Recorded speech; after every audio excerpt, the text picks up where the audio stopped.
রকম কাচ্চি বানাচ্ছিলাম, তাই 2 রকম রাইস, একটা হচ্ছে চিনি গুঁড়া এবং একটা হচ্ছে বাসমতি রাইস। এবং রান্না করার জন্য তো অবশ্যই মাস্টার শেফের দরকার আছে, যেখানে রোল প্লে করেছে আমার বড় ভাইয়া।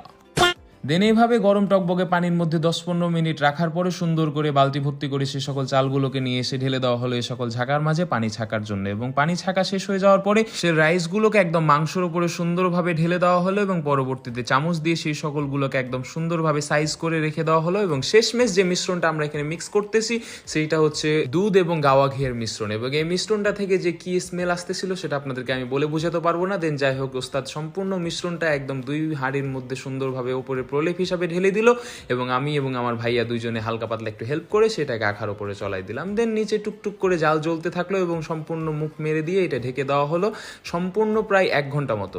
2000 years later. এবং প্রায় 1 ঘন্টা পর আমাদের অপেক্ষার ঘড়ি শেষ হলো এবং আমাদের সামনে প্রিপেয়ার হয়ে দাঁড়ালো আমাদের সেই ফেভারিট কাচ্চি। এবং সত্যি বলতে এই কাচ্চি থেকে শুরু করে